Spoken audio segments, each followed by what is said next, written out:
As aulas online têm sido uma realidade cada vez mais frequente na vida dos estudantes brasileiros, principalmente em tempo de pandemia. Como tornar o material didático mais atraente e provocar engajamento?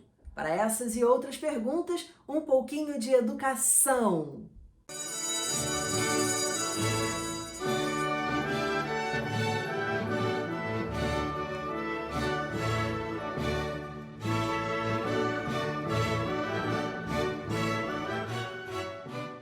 Meu convidado é o professor de matemática Delson Pereira Guimarães. Muito bem-vindo, Delson. Olá, Daniela, é um prazer estar aqui com você no programa Educação e poder contribuir de alguma forma nesse momento tão delicado que nós estamos vivendo. Delson, você dá aula no YouTube desde 2015. Que dicas que você poderia passar para as escolas que estão agora entrando nesse esquema mais de aulas online para tornar as aulas mais interessantes? Então, Daniela, primeiro é preciso pensar na situação aluno e professor. De um lado, a gente tem os professores que estão com grandes dificuldades para produzir esse conteúdo e levar até os seus alunos de forma eficiente, e de outro lado, a gente tem também os alunos que não estão habituados a essa modalidade e têm tido muita dificuldade para se envolver nesse tipo de aula, né? Apesar da gente estar vivendo o auge da tecnologia, isso não significa que as coisas estão fáceis para se lidar com ela. Quando a gente precisa de fato trabalhar com a tecnologia para que ela produza algum resultado, como no caso das escolas, né, os professores precisam dar as suas aulas, então aí é que a gente vê que realmente as coisas não são tão simples assim. Pegar um joguinho e utilizar, como no caso dos alunos, eles têm a tecnologia nas mãos, sabem lidar com isso diariamente, mas o ambiente educativo é muito complicado nesse sentido. Os alunos estão acostumados com aquele momento na escola, os coleguinhas, o professor, aquela proximidade. Então eu acredito assim que o professor ele precisa fazer com que a sua aula seja mais aproximadora possível, né? Então, a partir do momento que ele vai produzir o seu conteúdo, ele tem que pensar nessa possibilidade.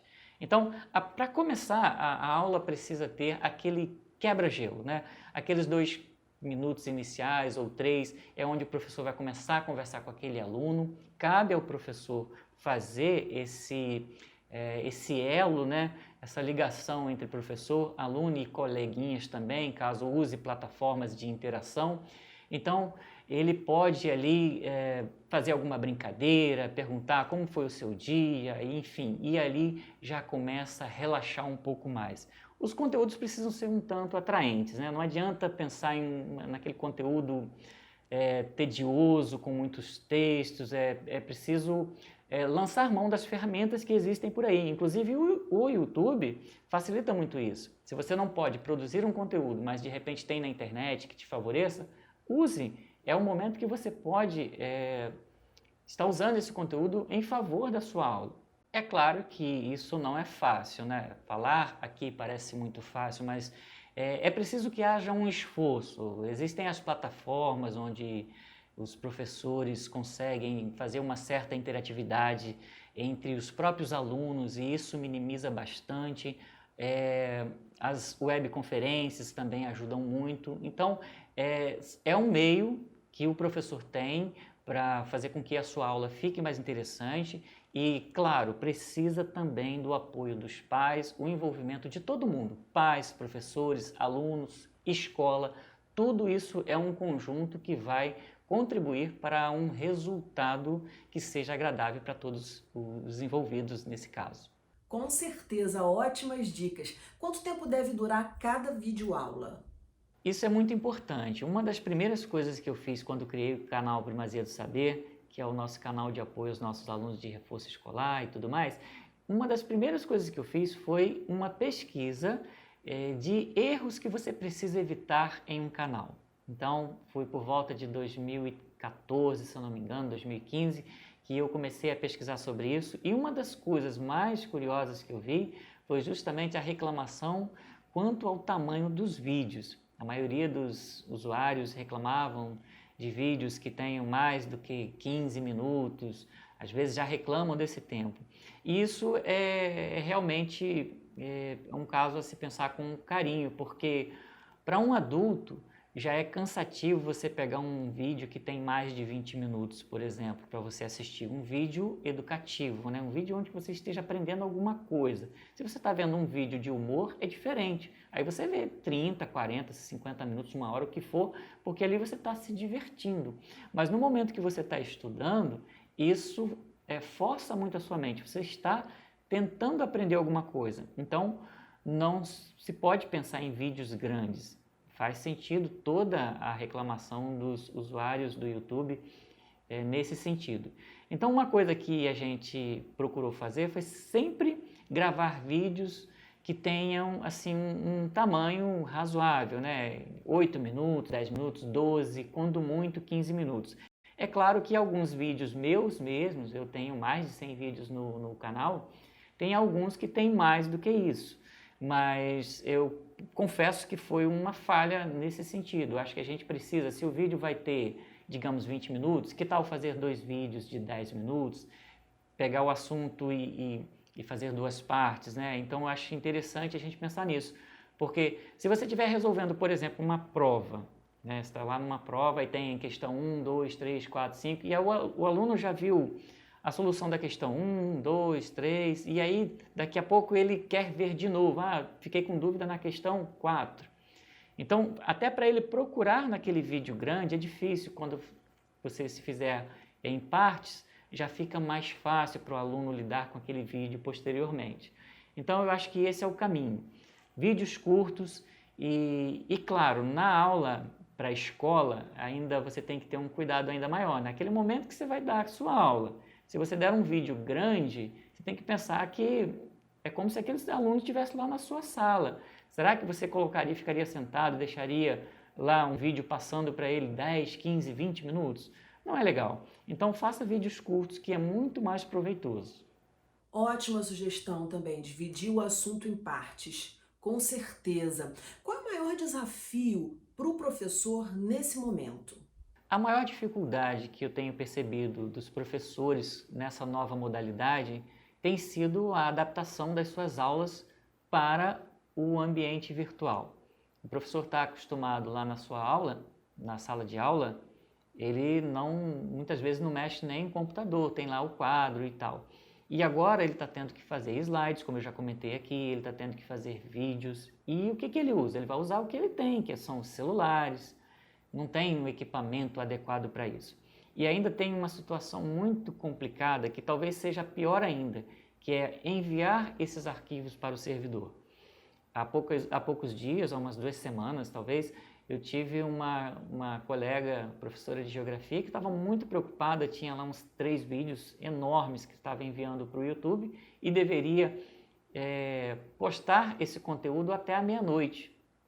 E ela estava totalmente assim, já entrando meio que em pânico, vendo que as coisas não estavam funcionando e entrou em contato comigo e pedindo ajuda e a gente acabou conseguindo, mas foi um sufoco danado. Imagina, isso foi um caso, né? Imagina o Brasil inteiro, tantos professores tendo que se virar nesse momento. Então a coisa realmente tem sido muito difícil, essa questão dessa adaptação do conteúdo para o ambiente online. Como superar esses desafios, Delson? A única forma que eu vejo como saída para esse problema que é tão grande é aprendermos a lidar com essas ferramentas que existem aí. O momento é de levar o ensino de forma online, então não tem outra alternativa. Nós temos que usar as ferramentas que estão aí disponíveis para essa finalidade. Se olharmos para o problema apenas como um problema, nós vamos nos encolher e vamos ser engolidos por esse problema. Mas eu acho que é hora de olhar para isso como uma oportunidade que nós temos para aprender a lidar com toda a tecnologia e, enfim, poder levar a educação, independentemente da situação da pandemia, a gente aprender a levar uma educação à distância, coisa que nós não fazíamos antes, pelo menos a maioria de nós. Uma outra coisa importante que eu quero citar aqui, para a gente superar tudo isso, é muito legal se a gente puder ajudar uns aos outros. Na sua escola, você que é professor, De repente tem um colega que não está conseguindo preparar as suas aulas porque não sabe lá fazer um slide, porque não sabe fazer um videozinho. Às vezes até sabe fazer, mas não sabe postar esse conteúdo lá no servidor. Então, eu acho que é hora de chegar e perguntar, será que está precisando de ajuda? Porque muitas vezes, muitos de nós são assim um pouco mais contidos, mais tímidos e não têm coragem de chegar e pedir ajuda e sofre demais por conta disso. Inclusive, eu participo de um grupo de reforço escolar que, antes mesmo dessa pandemia, eu entrei nesse grupo e, inclusive, a administradora desse grupo é a Marcela, que ela, inclusive, já participou aqui do programa com a Dani, no Educação, e ela tem, assim, feito com esse grupo, tem promovido com esse grupo muitas ajudas, todo mundo ali se ajudando, né, dando dicas. Quando essa pandemia veio, que veio essa questão da quarentena, né, cada um ficou assim perdido, sem saber o que fazer. Então a gente começou, cada um dá uma ideia, faz assim, faz assado, e as coisas realmente passaram a funcionar e foi muito bom. Então eu acho que esse é o caminho, é aprendermos a lidar com a tecnologia e, acima de tudo, ajudarmos uns aos outros. Fora isso, as coisas vão ficar bem complicadas para todos nós.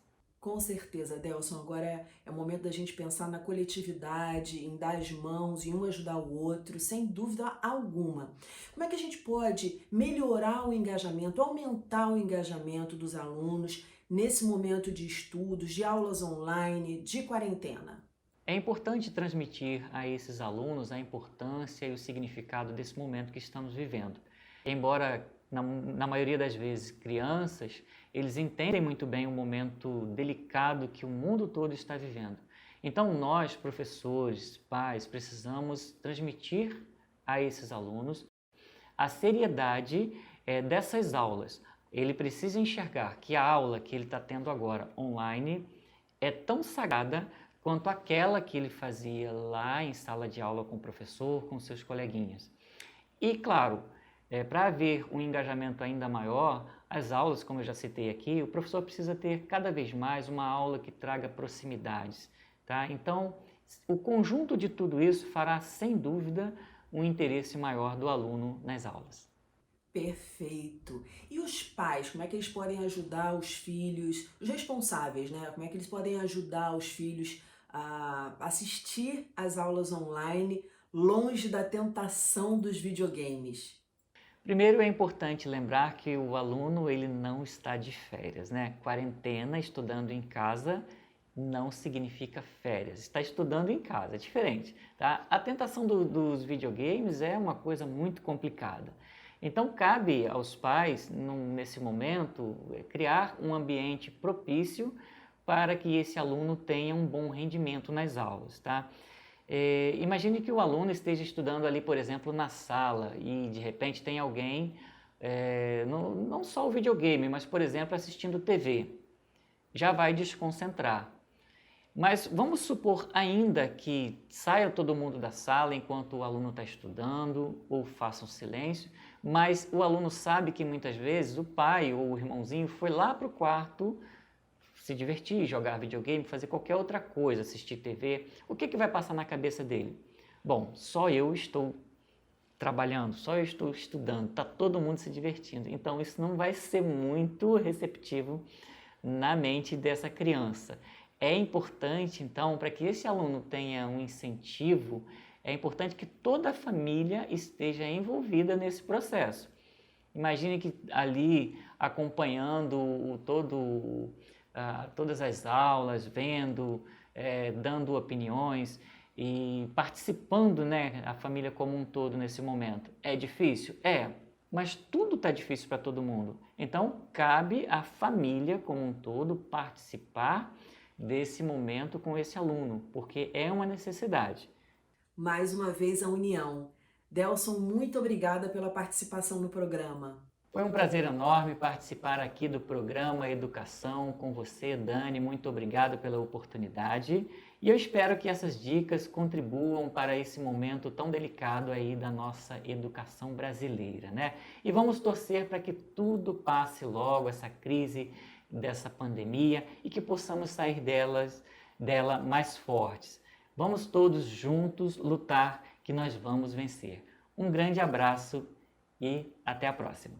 O nosso programa fica por aqui, mas na segunda-feira que vem tem muito mais às 9 horas da noite. Educação, se você não se envolver, não rola. Dias felizes, paz e até lá!